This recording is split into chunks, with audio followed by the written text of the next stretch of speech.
Okay. Check 1, 2. Check. Now you're going to have to talk a little loud because the generator's Not there. a problem. Bob, Yes. we're in your RV. Mm-hmm. You're a homeless vet. Yes. Your wife's in the hospital. Yes. You're living on the side of the road in Chatsworth. Yes. Tell me about it. Well, I did 17 and a half years in the service. I got a medical discharge because I got hurt at work. Tried to join the Army. In fact, I went in the Marine Corps, got out, joined the Navy, and then I got medically discharged. I tried to join the Army, and they said, well, no, I'm too damaged. I can't join. So I turned around and I ended up here. Now I'm waiting for my benefits, my full benefits. I got part of my benefits. I talked to Social Security. Social Security sat there and said, well, when my caseworker checked on everything, I should be getting. I've worked long enough and I've made enough money to where I could get my full benefits from my Social Security, but only after I get my full benefits from the military. And it took about 4.5, actually about almost 5 years, really, to get all the tests done, so they can validate giving me my medical discharge. But I went through a divorce and a separation and a divorce and everything, so it made it a little bit more difficult when I guess trying to sit there and get everything reestablished here, because it's difficult. It's a bureaucracy. More or less. So you told me, your full benefit should be around $4,000. Actually, they should be, okay, my benefits from the military, because when I asked the Social Security worker, when he checked on it, because he did all the background check and all the good stuff like that, I should be getting $2,700 and some change from the VA, and I should be and then they'll give me $2,100. Right. So that's basically $4,800. Right, which would get you out of this RV. Yes. And you're actually getting $110. I'm getting $134 or $143. How do you live on $134? I get that $143, and I do mechanic work as much as I can for when I can work. Right. And that's how I survive. And my wife is on SSI because she's a cancer survivor patient. And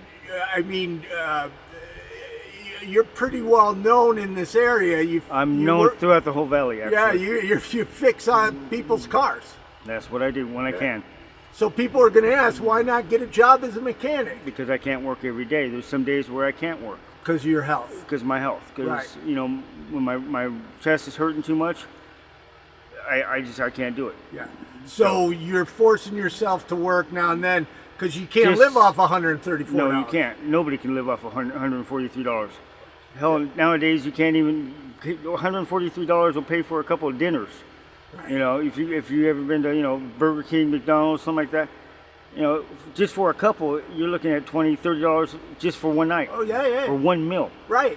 And that's not even a whole day. That's a meal. You got your phone. You got to have. Yep. A lot of people are outside in tents. Yep. It was 109 degrees when I was here Sunday. Yep.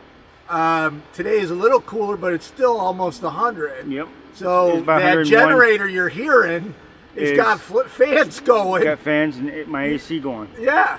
And without it. And that's what also that takes gas and that takes maintenance. And that's what pays for that too, as well, because I work as much as I can. I realized something. I can't even get food stamps because when I try to get food stamps, they say I make too much, because they're looking at how much I'm supposed to be getting from the VA and from the Social Security, and except when they see how much I'm actually getting, well, that's okay because it's pending. Well, pending doesn't pay the bills. I was gonna ask. So that's it. This That's 100 and change. My wife, she can ask for Social Security or for food stamps for SSI. She can be put on food stamps, and she's supposed to be getting 240 for her, but because she puts me on it, we get 178. Okay. because we're honest. Which is, yeah, but That that's still doesn't have that much. I'm a single guy, and I go up to Ralph's, and 178 goes like, psh, Yep. you know, for food. That's two times going shopping. Yeah. You know, and that's just for the two of us. And I got my dog. You know, my dog's kind of big, but yeah. You have a wonderful dog. Well, and having a good big dog on the streets. He's my moral support animal, actually. Yeah. You know, and you know he's a great dog. So now, Kim told me you're advocating for other people out here. There's a lot of criminalization. And I've heard. I mean, around the block, there's bullet ricochets from house people shooting bullets at you guys. Yep. They don't usually necessarily shoot them at me, but they shoot them at other people because of them trying to be scandalous or thieves or whatever. I try to stop all that if I can, and I'll get involved in it a lot of times, and a lot of times it's over a misunderstanding, and misunderstandings can be a very deep thing. But house people just pulling up and shooting at, for whatever reason. Usually because of something that's been stolen from them, or that's usually the case, or they believe that it was stolen from them. Right, so let's blame the homeless guy on the block. Exactly. So tell me about police action out here. Oh, well, yeah, that's being homeless, I mean, being a vet.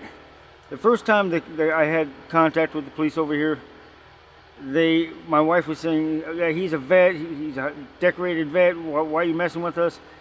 As they're trying to throw all my stuff away, my tools and everything else.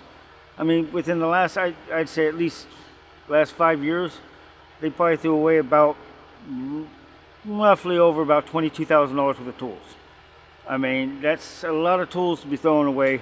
A shop. I've actually had shops.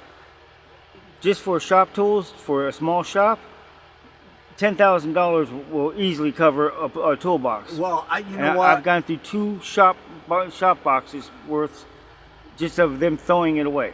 So the police come in. They throw away whatever they can. That's how it was. It's changed a little bit with this coronavirus, but for the most part, they'll throw away what they can. And it's like one time they hit me like 3 times in 1 week. Left me and my wife. Nothing, took our tent, everything, left us nothing but our clothes on our back, and obviously our dog. So, how long have you been out on the streets of Chatsworth? In Chatsworth, we've been out here for about 4 years. So you were... Or 3 years, I'm sorry. Hey! Excuse me. Hey! Hey! Hey! Can you take them a little longer? A little longer. Sorry. No, it's all right. We don't have, like I said, if you pick your nose or swear, this is your story. Yep. And, he helps out. I try to help him out. We were talking earlier. He's actually getting housing. It's people like him. Not all homeless people are terrible people or bad people.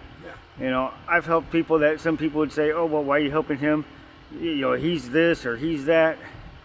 Well, everybody deserves a chance, I think, and that's not just that was before I was even homeless.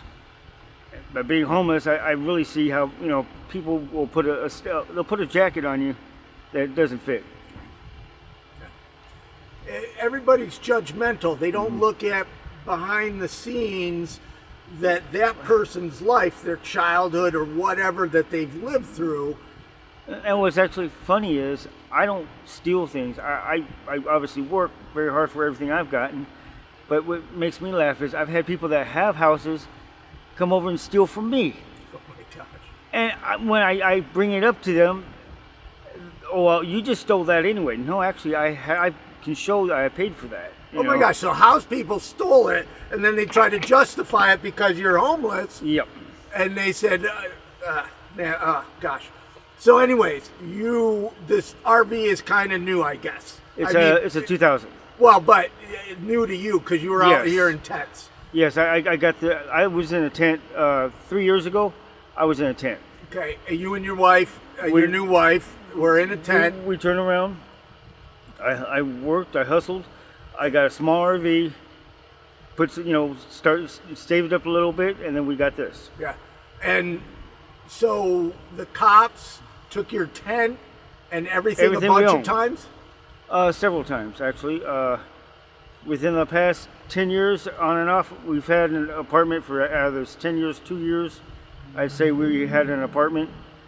The rest of the time, and the only reason the apartment didn't last is because, well, the first one we had bed bugs, and it cost money to get rid of bed bugs. I kept getting rid of them, and they kept coming back. The last time was from my actual neighbor, and I was like, I couldn't afford it. And it can cost you a good $4,000 or $5,000 to replace all your stuff and trying to exterminate bed bugs. Well, that's the thing. And you do it on your own. When you're on the edge of poverty, one little crisis. And a crisis like that put us on the street. And you're out on the streets. It Yep. snowballs. Doesn't Yep. matter whether it's bed bugs or maybe Or a whatever. health issue or And your the car second breaking time- the down second or time- losing a job. My friend had taken us in. We were helping pay the rent, but because he passed away, well, we weren't on the lease, so it was time for us to go. Right. And there was nothing we could do. That happens a lot too. And I was able to afford the rent, but I couldn't afford the first and last months, all the deposits and everything. I couldn't afford it. So I don't make that much. How long has your wife been in the hospital? Right now, she's been in the hospital for almost 2 weeks now. I'm sorry. Yeah, me too. I know your friend that just opened the door. And, yeah. We were talking. He came by to check on you because your wife's in the hospital. Exactly, and he helps out, and because I've helped him out, and that's the good thing about I have people that actually live in houses come over and they bring me dinners and meals and stuff like that. And even before my wife got hurt, well, see, my wife, she got hurt on a cleanup because they were trying to hurry up, and we were trying to save my tools and save a few things that we do have outside. And she scraped herself. Well, we didn't think anything of it. It was just a scrape. Well, it ended up becoming an infection and then became a blood infection. So that's why she's been in for so long. Wait, so during a homeless sweep, Yes. she hurt herself, cut her leg. Because they were trying to get us to hurry up. She slipped and fell, and she didn't think anything of it. Yeah. She started getting swelling. I took her to the hospital because we have insurance. Took her to the hospital.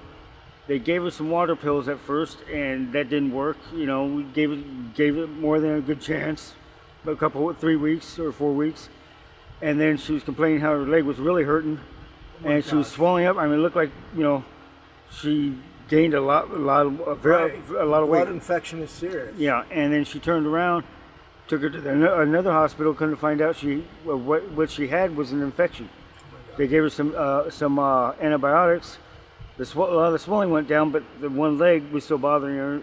Probably the one that got initially hurt. So that's where we're at right now. She's in her recovery right now still, and we're just hoping for the best. How often do they come sweep you guys? That's the thing. I've had them sweep me 3 times in 1 week. I've had them sweep me, every 3 to 6 months. It depends on whoever's running the show. Right. And how often are they coming to give you help, like housing or? Oh, well, lately it's been like almost every other day. But, I don't want to get rid of my rigs because I still work as a mechanic. I got to make some money. There's caseworkers coming here helping you? There's a caseworker trying to work on getting me housing right now through the VA. And that's good about news. it. That's very good news. Oh my gosh, so when did they start coming around? 4 months ago.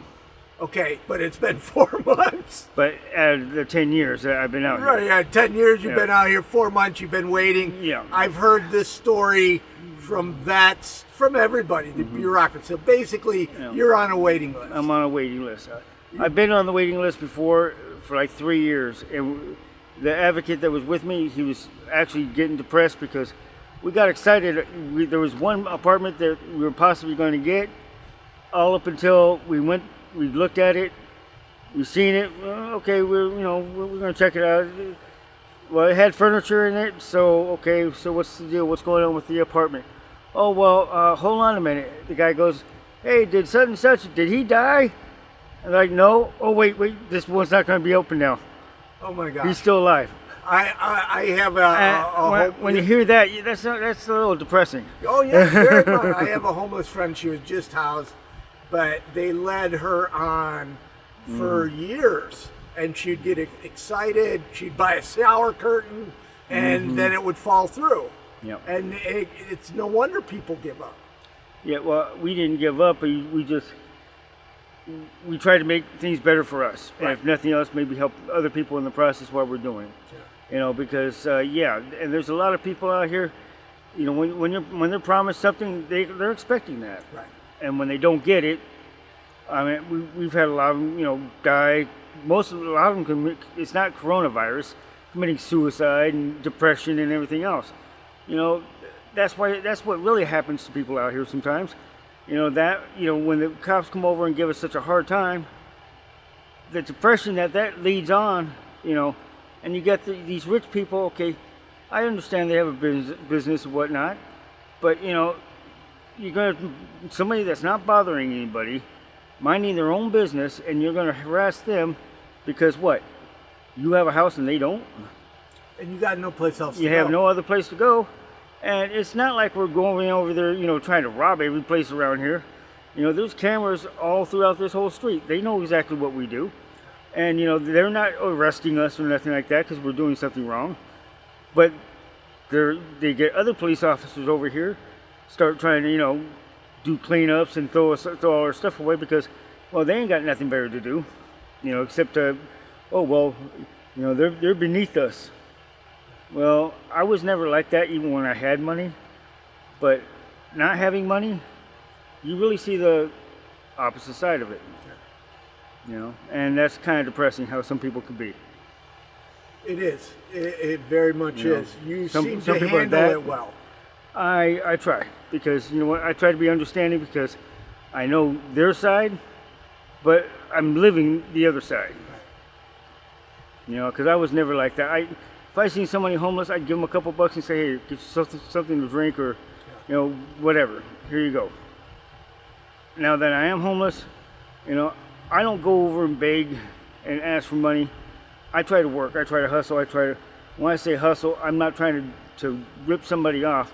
I'm actually trying to work, honest labor for an honest pay. And that's it. If you had 3 wishes, what would they be?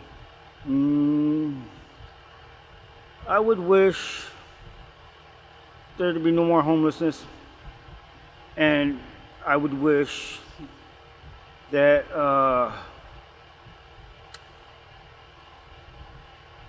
that all the military that have served would definitely be taken care of.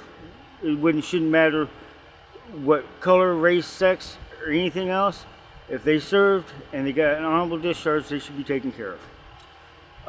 And the third one would be, I wouldn't want to be rich. I would just see, like, if I get my money in my back pay, I would get some property for myself and my family. Then I'd buy another piece of property for a business, a shop, have some workers to where I can work when I want to, because I like working on cars and stuff. And I'd get a third piece of property, and somebody that happens to be homeless for whatever reason, give them a place to go, just so that they can sit there and be off the streets to get back up on their feet instead of kicking them down while they're down. Oh my gosh. Awesome wishes. And actually, if I do get my back benefits, that's exactly what I'm going to do. Well, thank you very much for talking to me. Yes, sir.